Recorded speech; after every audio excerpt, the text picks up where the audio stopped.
Buenas tardes, soy Ana Trasancos, una de las tutoras de Lengua y Literatura de nivel 1.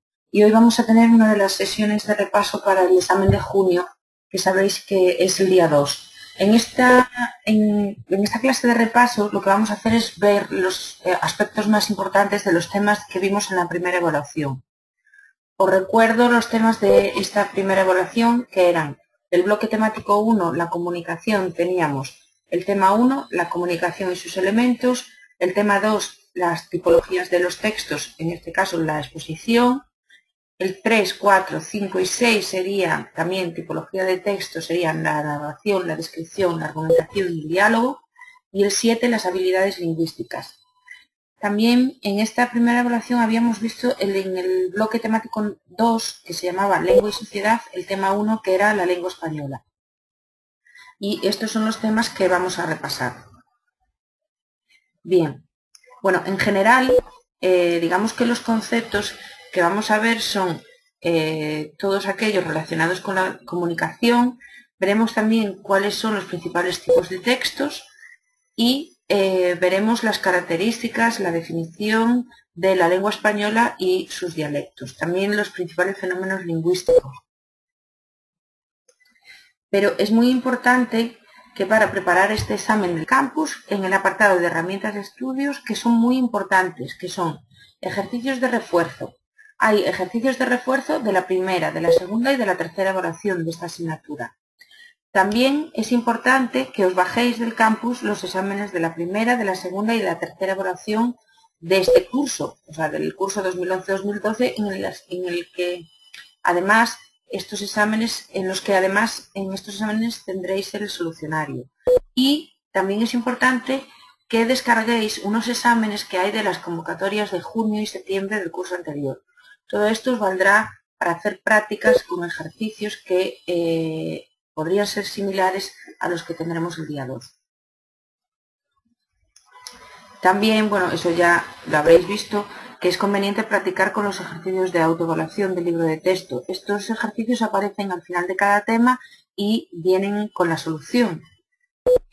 Muchos de estos ejercicios son en realidad también un repaso de los temas y es conveniente que practiquéis con ellos. Bien, vamos con el primer tema. El tema 1, que es la comunicación y sus elementos, tenía varios epígrafes importantes. Uno era qué es la comunicación, otro era la diferencia y las características entre lengua oral y lengua escrita y las características del lenguaje corporal. Con respecto a la comunicación, bien, os voy a ir, digamos que señalando los aspectos importantes del tema, pero tenéis que tener como referente el libro de texto. En caso de que tengáis alguna duda, en las grabaciones anteriores de la primera evaluación está el tema 1, por ejemplo, completo. Entonces, si queréis ver una definición, si queréis ver algún listado de características, etcétera, tenéis que descargaros esa clase en concreto de la primera evaluación. Ahora lo que vamos a hacer es ver qué aspectos es conveniente que repaséis.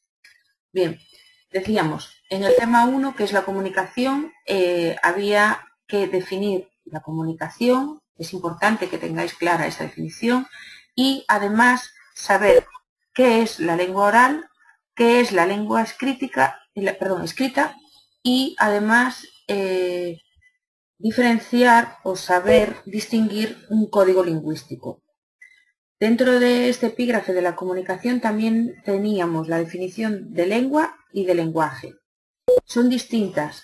Entonces, para este tipo de ejercicio podríamos utilizar un enunciado y vosotros tendríais que decir si ese enunciado pertenece a la definición de comunicación, de lengua o de lenguaje, o al contrario, podemos utilizar simplemente la palabra comunicación y vosotros tendríais que decir que definir qué es la comunicación, qué es la lengua, por ejemplo, o qué es el lenguaje. Bien, dentro de este apartado teníamos también la diferencia entre norma, lengua y habla. Es muy importante distinguirlo porque no es lo mismo. La lengua sería lo que también llamamos idioma y el habla sería el hecho individual. Otro epígrafe se refería a los signos y sus tipos. Tenemos la definición de signo y también la distinción de varios tipos de signos. En primer lugar, distinguíamos entre signos naturales y artificiales. Los signos naturales eran involuntarios sin finalidad comunicativa y los artificiales, como vimos, estaban creados con intención de comunicar. Dentro de los signos naturales teníamos los indicios y entre los signos artificiales podemos distinguir los lingüísticos y los no lingüísticos. Signos artificiales no lingüísticos serían iconos, señales y símbolos. Tenéis uno de los ejercicios de autoevaluación al final del tema en el que os dan varios ejemplos de signos y vosotros teníais que clasificarlos. Después, dentro de los signos artificiales lingüísticos tenemos las palabras, que las palabras habíamos visto también que se podían dividir entre significado y significante. En este apartado también tenemos la definición de semiología, que sería conveniente que repasases. Bien, la comunicación tiene varios elementos. Esta pregunta es muy importante. ¿Qué elementos podemos encontrar? Tenemos el emisor, el receptor, el mensaje, el canal de comunicación, el código y la situación o contexto. El emisor es la persona que dirige un mensaje al receptor, el receptor es la persona que recibe el mensaje es lo que se intenta transmitir, el canal de comunicación, el lugar o medio por donde se transmite el mensaje, el código, el conjunto de signos y reglas para combinar y la situación o contexto sería la situación, lugar o circunstancias que rodean al acto comunicativo. ¿Qué factores influyen en los elementos comunicativos? Pues tendríamos que haya un conocimiento mutuo, que puede darse un incorrecto conocimiento del código, el ruido, el contexto o situación y también el lenguaje gestual. También en este tema habíamos visto la lengua oral. La lengua oral tiene también una definición y unas características que conviene que volváis a mirar. Dentro de la lengua oral podríamos distinguir la expresión oral espontánea y la expresión oral reflexiva. Vimos que no era lo mismo y vienen definidas en el libro de texto. Como formas de comunicación oral habíamos visto que dependían del número de interlocutores o de la forma de emisión y teníamos el panel, el foro, el Philips 66, el seminario y la mesa redonda. Cada una de ellas tenéis la definición en el libro de texto. También es conveniente distinguir entre lenguaje coloquial, lenguaje vulgar, lenguaje formal y jerga. Tenemos dentro de este tema también la definición de lenguaje coloquial con sus características, la definición del lenguaje vulgar con sus características, del formal con características, y aquí os hace también un inciso y nos habla de los registros idiomáticos, porque hay personas que siempre hablan de la misma manera y por el contrario hay personas que saben adecuar su lenguaje según la persona a la que se dirige. Entonces, dependiendo de la modalidad de la lengua que se emplea, pues hay un registro idiomático. También se nos define la jerga. Frente a la lengua oral tenemos la lengua escrita. También habría que ver su definición, leer sus características y la última parte del tema está dedicado al lenguaje corporal. Y además de su definición, en el libro de texto nos habla de que el lenguaje corporal sería la mímica, la pantomima, el mimo y la danza. Pasamos al tema 2. Empezamos con las tipologías de texto. En este caso sería la exposición. Pues en este caso vamos a ver la definición de exposición, qué tipos de exposición hay, cuáles son sus características, sus partes, diferentes esquemas expositivos, qué recursos lingüísticos utiliza y algunos ejemplos como el ensayo.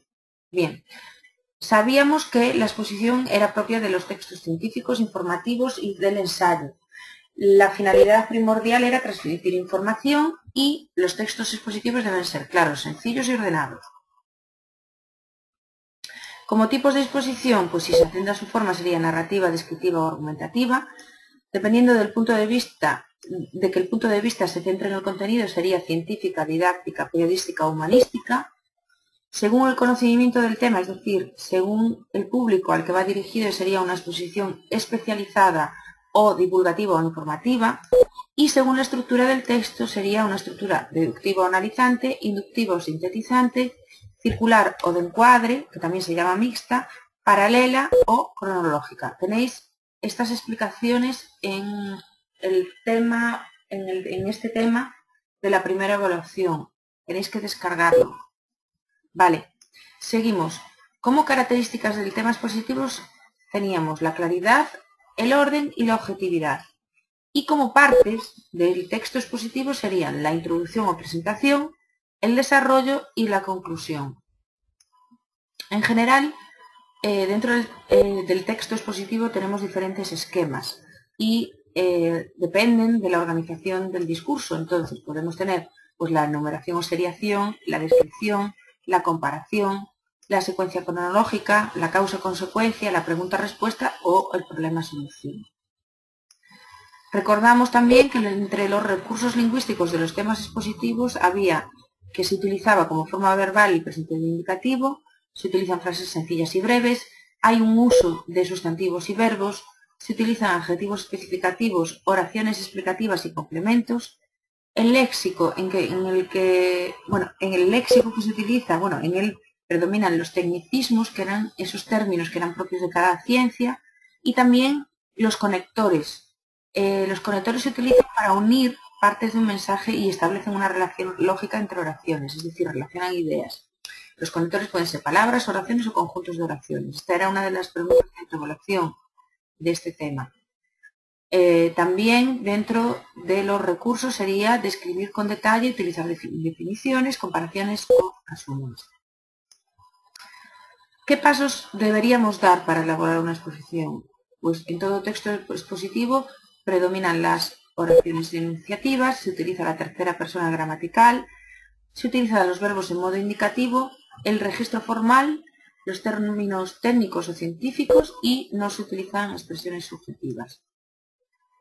Dentro de los textos expositivos, el más importante es el ensayo y tendríais que saber la definición de ensayo y qué es el tipo de texto que utiliza normalmente en la exposición. En el libro tenéis también las características y se nos dice que la estructura del ensayo se divide en introducción, desarrollo y conclusión. El ensayo también tiene unos rasgos lingüísticos que son la función representativa con triple intención, que es decir, persuasiva, expresiva y estética, un tono confidencial porque se pretende un acercamiento al lector, se utiliza la lengua culta, el destinatario es minoritario y culto, se utilizan figuras literarias como el símil o la metáfora, el léxico es connotativo, se utiliza la primera persona gramatical y las estructuras oracionales son complejas. Bien, el tercer tema que tenemos pues sería la tipología de textos, en este caso la narración. ¿Qué conceptos vimos en este tema? Vimos la definición de narración, cuáles son sus elementos, la estructura, vimos ejemplos y la definición de géneros y subgéneros, las principales obras narrativas y cómo se hace un análisis de una obra narrativa. Comienza el tema definiendo la narración y definiendo los textos narrativos. Hace la distinción de que entre los tipos de narración podríamos hablar de literaria, no literaria y gráfica. Después nos habla de que hay unos elementos que contribuyen al interés del relato y estos elementos son el orden, la animación y el lenguaje. Dentro del orden, pues tendríamos que podría ser o podría darse dentro de la narración un desarrollo lineal, que es decir, que fuese de principio a fin, o in media res, que es una técnica literaria donde la narración comienza a mitad de la historia en vez de en el comienzo de la misma. También puede ir hacia el pasado, con lo cual habría una retrospección, y hacia el futuro, con lo cual se daría una prospección, el flash forward o una premonición. Bien, dentro de los elementos que contribuyen a hacer interesante el relato tenemos también la animación.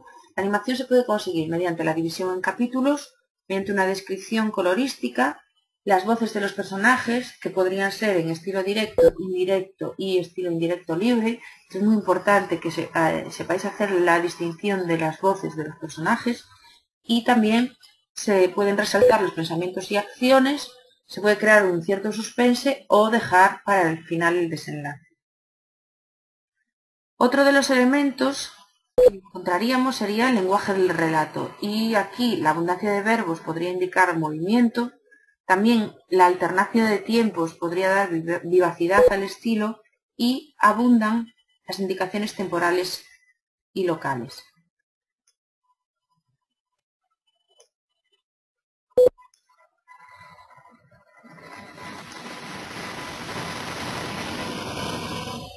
Bien.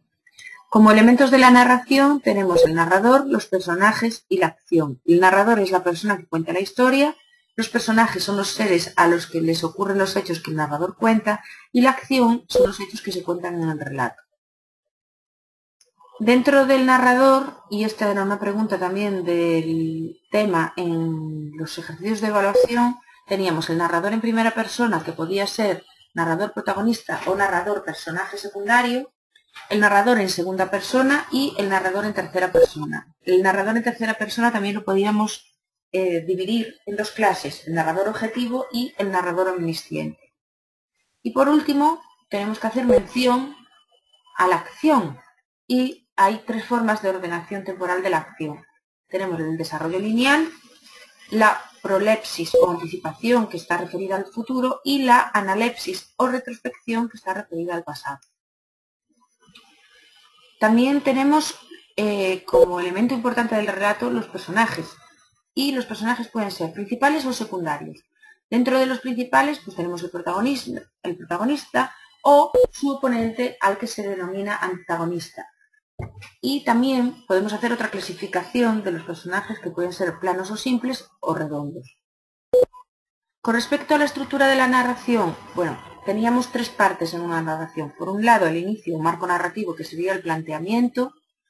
Por otro, el desarrollo temporal o nudo. Y, por último, el desenlace.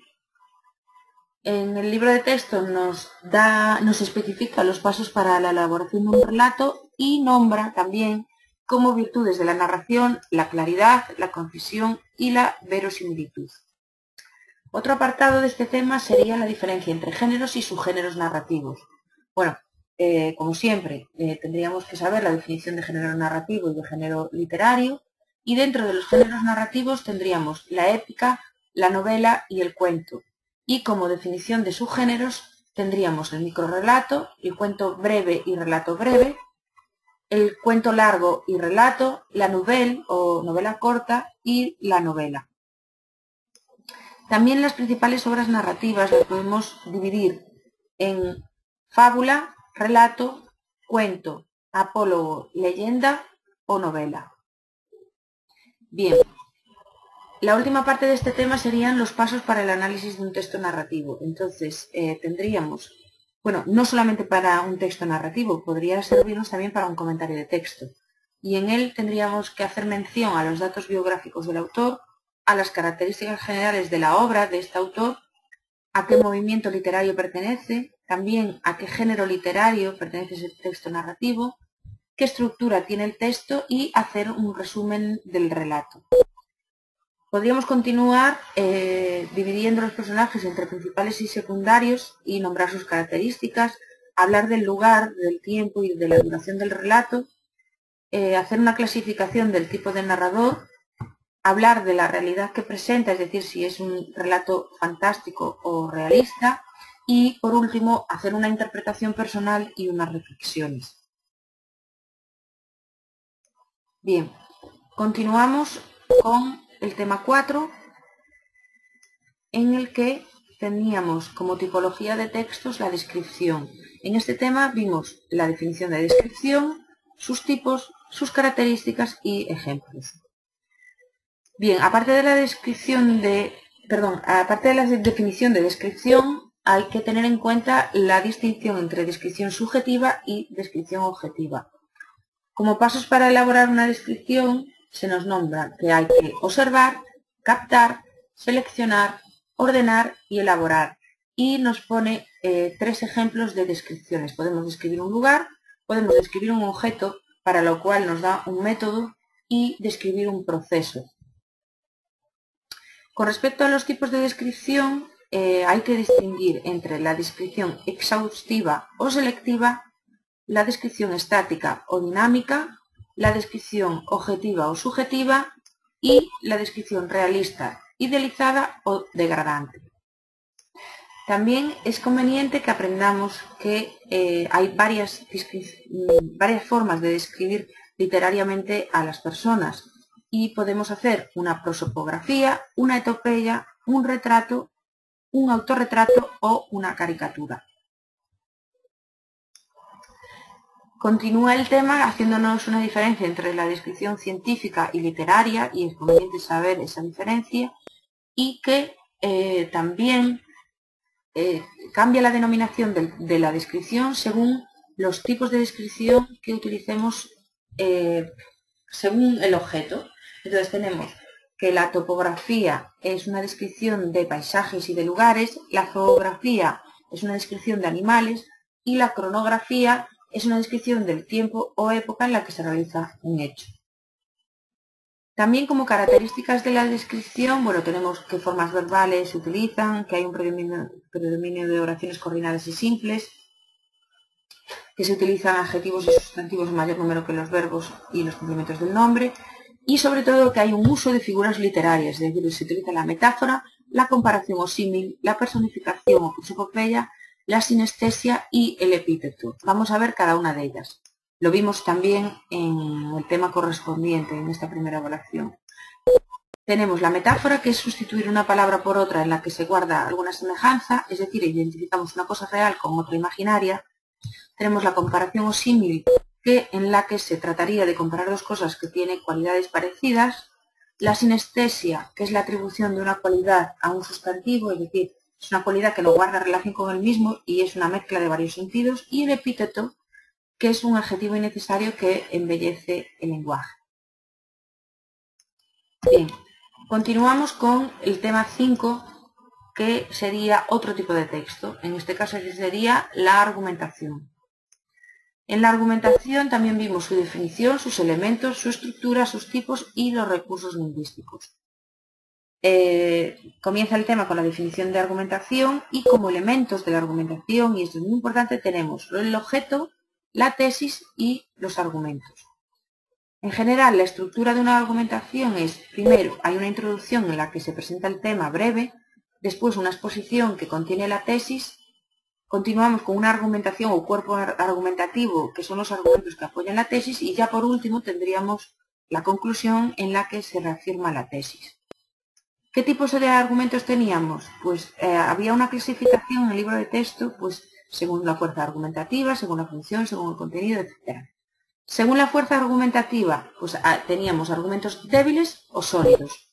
Según su función, pues tenemos argumentos de apoyo a la tesis, concesiones o ideas de la tesis contraria que se admiten provisionalmente, refutaciones o argumentos con los que se rebate total o parcialmente la tesis contraria, y contraargumentos que invalidan los argumentos contrarios a la tesis. Según su contenido, pues la mayoría de los argumentos apoyan en valores, creencias o premisas que se suponen aceptados por el receptor. Y tales premisas reciben el nombre de tópicos. Había un listado de tópicos también en el libro de texto. Según su finalidad, pues las finalidades básicas que tiene un argumento eran la demostración y la persuasión. También hay una clasificación de los argumentos. Tenemos los argumentos racionales y los argumentos afectivos o emotivos. Se nos definen los argumentos racionales y dentro de los argumentos racionales tenemos unas tipologías que son argumentación lógica o de causa y de efecto, que sería el silogismo, la argumentación por el ejemplo, la argumentación por analogía, la argumentación por generalización, la argumentación por signos o sintomáticos y la argumentación por causa. Como argumentos afectivos o emotivos tendríamos también su definición y que se utilizan muchas figuras expresivas para influir en el ánimo del receptor, con lo cual tendríamos el criterio de autoridad, se puede utilizar también ejemplos conocidos, se podría apelar a la confianza del emisor, también se puede utilizar el argumento eslogan, los recursos de la fama, el fetichismo de masas, el uso de prejuicios o se puede recurrir a la tradición. También podemos hacer una argumentación positiva y negativa. La argumentación positiva sería una prueba y una argumentación negativa sería una refutación. También tenemos que distinguir entre argumento pertinente, convincente, falacia e irrefutable. Falacia era un argumento no válido y que por tanto puede ser rechazado con razón por el interlocutor, y un argumento irrefutable sería un argumento que no puede ser rebatido porque no admite ninguna discusión. En este tema se nos nombran los pasos para la elaboración de una argumentación y sería la exposición de la tesis, la argumentación y la conclusión. Como recursos lingüísticos en la argumentación, pues teníamos que los argumentos se vinculan entre sí pues mediante conectores, operadores, también se suelen emplear oraciones largas, se utilizan oraciones enunciativas para expresar el argumento de manera objetiva y hay un uso de oraciones exclamativas, interrogativas y dubitativas para expresar el carácter subjetivo del texto. También en este tema, y esta sería la última parte, se haría un listado de los recursos verbales y no verbales de la argumentación. Bien, continuamos con el tema 6, que sería otro tipo de textos, que es el diálogo. Teníamos al principio del tema también la definición del diálogo y se nos hace una diferenciación entre diálogo oral y diálogo escrito. Como características generales del diálogo tendríamos el uso de pronombres de primera y segunda persona, los tiempos verbales en presente, los cambios de entonación con oraciones interrogativas, imperativas, etc. y el intercambio entre los papeles de emisor y receptor. Continúa el tema con las características tanto del diálogo oral, que sería conveniente que mirásemos, y las del diálogo escrito. Como elementos de un texto dialogado también se nos dice que teníamos los interlocutores, las acotaciones y el contexto. Los interlocutores son los personajes que intervienen en el diálogo, las acotaciones son las explicaciones que hace el narrador para explorar el marco del diálogo y el contexto es la situación en que se encuentran los hablantes. Como formas de comunicación oral teníamos la comunicación oral espontánea y planificada. Tendríamos que ver cuáles son las características de tanto la comunicación oral espontánea como de la planificada. Y también continúa el tema con la estructura de la conversación, en la que nos dice que hay una apertura, una orientación, un desarrollo, una conclusión y un cierre. Con respecto a la comunicación oral planificada, se nos hacía una diferenciación entre la comunicación oral planificada multidireccional y la unidireccional. Nos nombra también los tipos de comunicación oral planificada y dentro de ellos encontramos, por un lado, el debate, en el que tenemos su definición y hay una estructura. También nos nombra que los participantes de un debate son, por un lado, el moderador, por el otro, los interlocutores y por el otro, los oyentes o espectadores. Y también se nos da una serie de características de este tipo de comunicación oral. Continúa con la comunicación oral planificada, que es la tertulia, en la que se nos da también su definición y se nos nombran los temas que se suelen tratar en las tertulias. Continúa con otro tipo de comunicación oral planificada, que es el coloquio, del que tendríamos que saber su definición. Y, por último, tendríamos la entrevista como otro tipo de comunicación oral planificada, que tendría dos modalidades. Por un lado las orales y por otras las escritas. Y también dos elementos. Por un lado el entrevistado y el entrevistador. Según el contenido de la entrevista, pues se distinguen las declaraciones, la entrevista sobre la personalidad del entrevistado o una entrevista tipo cuestionario. En la comunicación unidireccional tenemos una serie de características y es que se interviene un único emisor que se dirige a los oyentes, presenta un lenguaje muy cuidado y formal y se presta mucha atención a la organización del texto. Tenemos varios tipos de este tipo de comunicación. Tenemos el discurso, que tenemos la definición en el libro de texto, la conferencia también con una definición y se nos nombra en la reproducción del diálogo pues cuáles son las características del diálogo en la novela y cuáles son las características del diálogo en el teatro. En general, y esto es importante, hay tres formas de transcribir los diálogos: el estilo directo, el estilo indirecto y el estilo indirecto libre. Por otro lado, tenemos varios tipos de discurso. Tenemos el discurso leído, el memorizado, el improvisado y el discurso extempore. Y el final del tema sería un listado de tipos de conversadores. Si tenéis alguna duda de estos temas, acordaros de que podéis descargar los temas en el campus, cada uno por separado, en el que cada uno de los epígrafes que voy nombrado está explicado. Bien, continuamos con el tema 7, que serían las habilidades lingüísticas.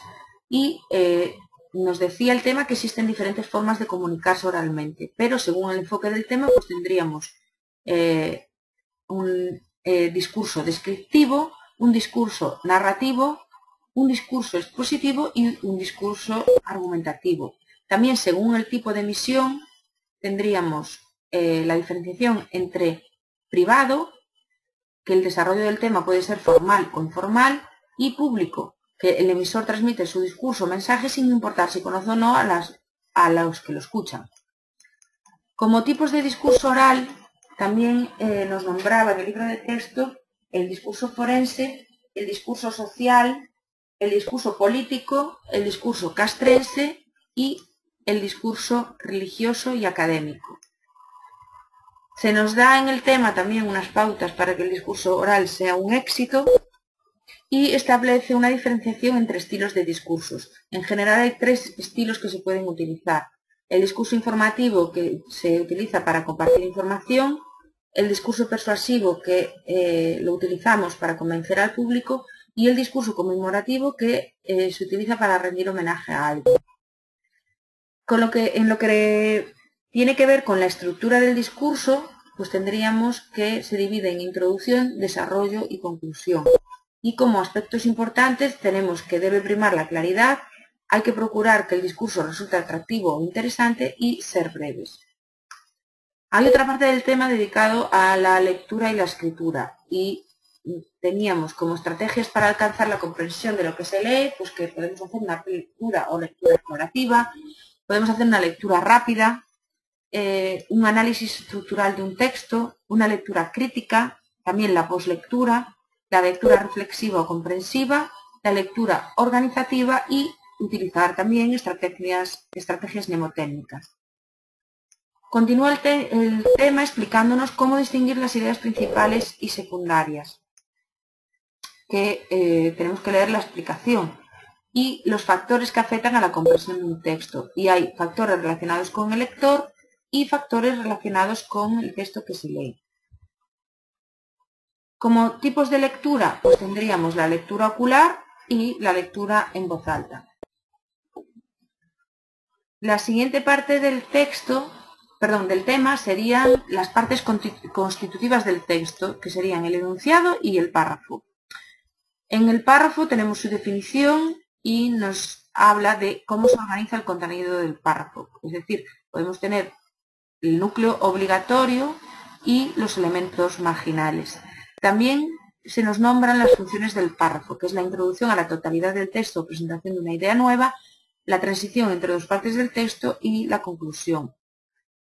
Hay una clasificación en esta parte del tema de tipos de párrafos y tenemos párrafos deductivos, párrafos inductivos y párrafos diluidos. En lo que se refiere a la estructura del párrafo, pues también tendríamos una estructura. Por un lado, la estructura semántica y por otra, sintáctica. La semántica sería la idea temática más las ideas complementarias y la sintáctica el conjunto de oraciones unidas entre sí. También hay un apartado en el que se nombran las cualidades de un buen párrafo. Tendríamos la unidad, la cohesión y la extensión como cualidades. La unidad porque es la idea fundamental, la cohesión es porque las oraciones están conexas, o sea, tienen que estar unidas y ser conexas, y la extensión porque deben ser breves, medianos o largos. Con respecto a la ordenación de la información en el párrafo, pues tendríamos la estructura deductiva, la inductiva y la paralela. Continúa el tema con el enunciado, lo define y como tipos de enunciado distingue 2 principalmente, que son la frase y la oración. Esta era otra de las preguntas del ejercicio de evaluación del tema y nos dice, que la frase es un enunciado que carece de verbo de forma personal y no puede descomponerse en sujeto y predicado, hace la diferenciación entre unimembres y bimembres, y la oración, que es un enunciado que se caracteriza por tener un verbo en forma personal y por estar compuesto de dos miembros, sujeto y predicado. Con respecto a las funciones lingüísticas del enunciado, teníamos la función representativa o referencial, la función expresiva, la función conativa o apelativa, la metalingüística y la poética. En la función representativa o referencial se comunica un hecho objetivo y predomina el contenido de la información. En la expresiva se expresan los sentimientos. En la conativa o apelativa se incita o influye en otro para que se haga algo. En la metalingüística se refiere al código mismo, es decir, a la lengua. Y a la poética, en la poética se cuida el aspecto externo. Otro apartado del tema serían las modalidades del enunciado. Y según nuestra intención comunicativa, el enunciado se puede presentar de las siguientes formas, es decir, mediante la entonación podría tener una modalidad enunciativa, interrogativa o exclamativa, y mediante el uso de los tiempos verbales podríamos hablar de indicativo, de subjuntivo y de imperativo. El indicativo, indicaciones que vemos como reales o verosímiles. El subjuntivo señala que lo dicho por el hablante es visto como posible, probable o bien es un deseo que no sabe si podrá realizarse. Y el imperativo se utiliza para dar órdenes o recomendaciones. También las modalidades del enunciado se pueden clasificar mediante adverbios modalizadores, es decir, que enfatizan la intención comunicativa, o mediante el orden de las palabras, en el que el intercambio de las palabras en la oración puede ser un índice modalizador. En general, como relaciones gramaticales entre enunciados, también habíamos visto que había dos, la elipsis y la anáfora. Continúa el texto dándonos unas nociones bastante básicas de otros textos, y tenemos la definición de reseña, la definición de actas de reuniones en las que además se nos dan sus elementos, sus partes y un modelo de acta de reunión. Tenemos la definición de instancia, en la que también podemos encontrar sus partes y un modelo. Tenemos la definición de cheque bancario, que puede ser nominativo o al portador, un modelo y una clasificación de tipos de cheques, es decir, puede haber un cheque cruzado, cheque para abono en cuenta, cheque certificado, cheque en caja o cheque de viajero. Tendríamos también la definición de edicto, la definición de tarjeta postal con un modelo, la definición de cartel y la definición de tira, en la que se distinguía entre tiras diarias y tiras dominicales. Esta era otra de las preguntas de los ejercicios de evaluación. Continúa el tema dándonos también la definición de una columna de prensa, de un telegrama, y nos dice que dentro de los telegramas tendríamos varios tipos: nacional, internacional, internacional urgente u online. Tendríamos también el resumen, una definición de resumen, sus características y los pasos para la realización de un resumen. Por otra parte, tendríamos la definición de síntesis y la diferencia entre resumen y síntesis. Este sería otro de los ejercicios de evaluación. Y nos dice que la diferencia entre resumen y síntesis es que resumir es condensar el texto con palabras utilizadas por el autor, mientras que en la síntesis utilizamos nuestras propias palabras. Bien, continuamos con la definición de carta. Nos habla de las características psicológicas, formales y lingüísticas y la relación que podemos encontrar de saludos y despedidas. La definición de carta comercial con una estructura que estaría formada por encabezamiento, cuerpo y cierre, y la definición de informe. La última parte del tema está destinado al uso normativo de mayúsculas y minúsculas, que deberíais leer, y es muy importante también para la vida diaria, cuáles son las reglas del uso de mayúsculas y las de minúsculas. Y también hay unas reglas de presentación de escritos que deberíais leer. Por último, vamos a ver el tema 1, que es la lengua española, que sería otro de los bloques de esta primera evaluación. Y en este tema, que es la lengua española, tenemos como primer epígrafe el origen y la evolución de la lengua española. Nos dice que la lengua española ha ido evolucionando a través de la historia con las diferentes aportaciones de los pueblos y culturas que han poblado la península ibérica, y nos hace un recorrido por esta evolución en las distintas épocas.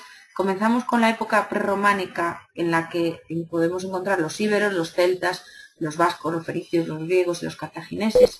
Todos ellos hablaban lenguas muy diferentes, pero la romanización hizo desaparecer todas esas lenguas, menos el vasco. El País Vasco no sufrió la dominación romana como el resto de la península y por eso conservó su propia lengua.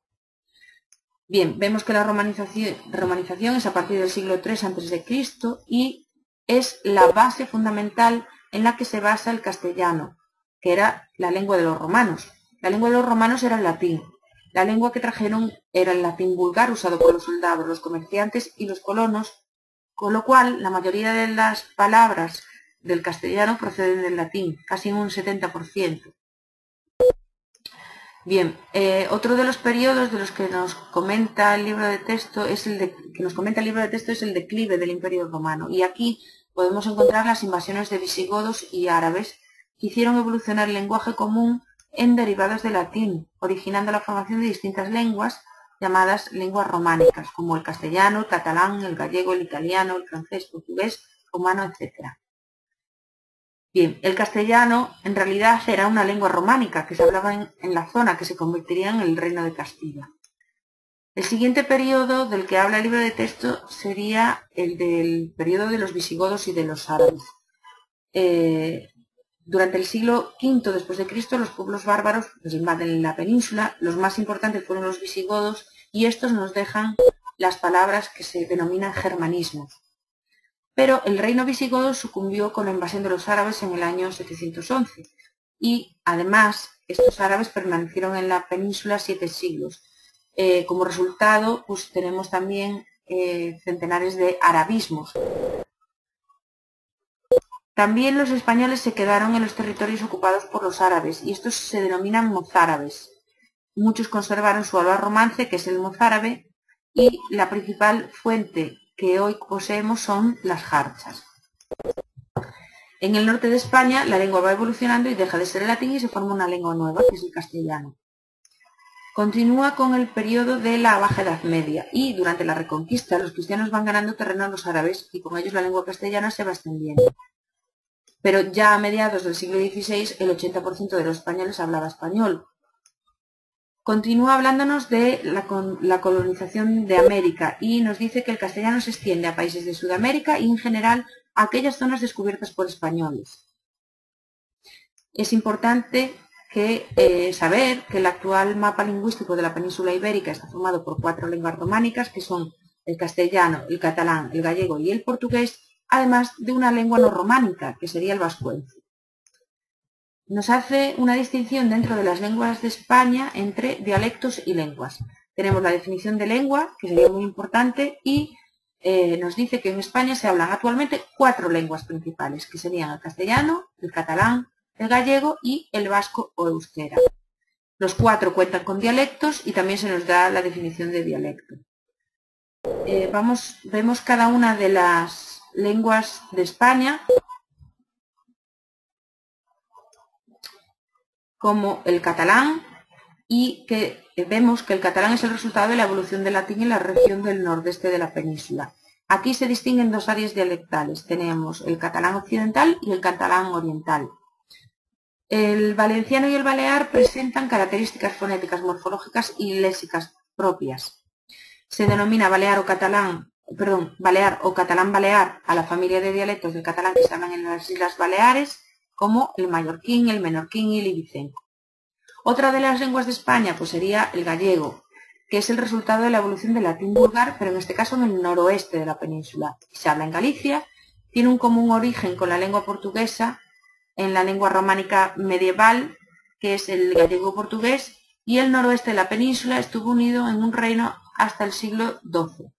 La lengua evolucionó y dio lugar al gallego y al portugués. Se distinguen varias zonas dialectales, la zona occidental, la zona central y la zona oriental.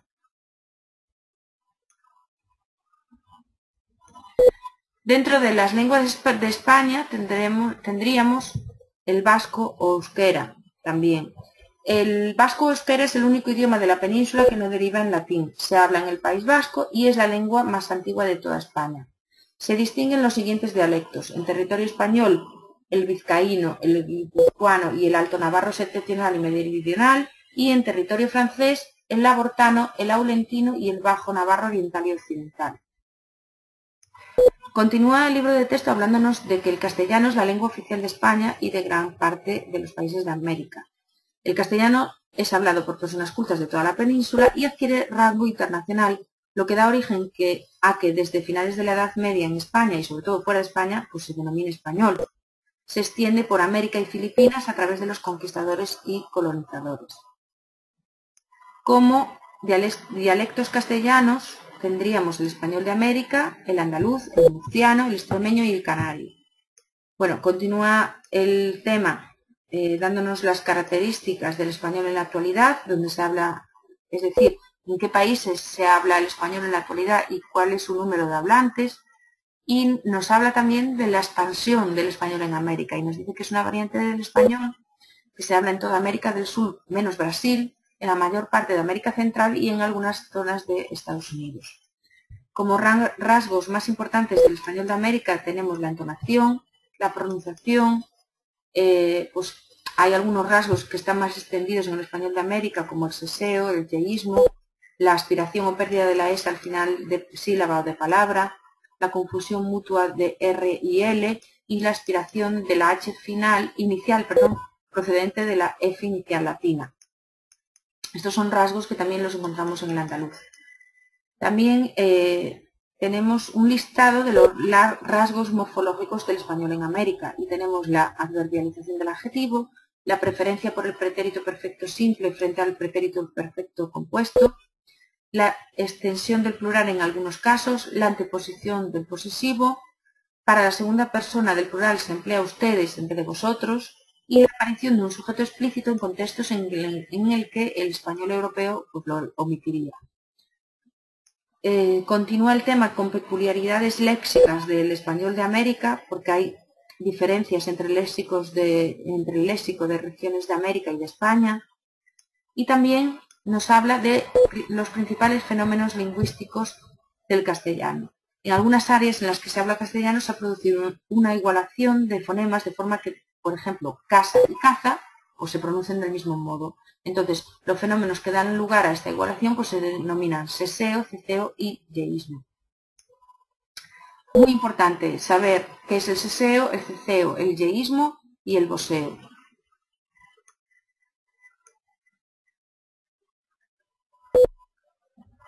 El seseo, pues se trata de un fenómeno fonético que consiste en pronunciar el sonido Z como S.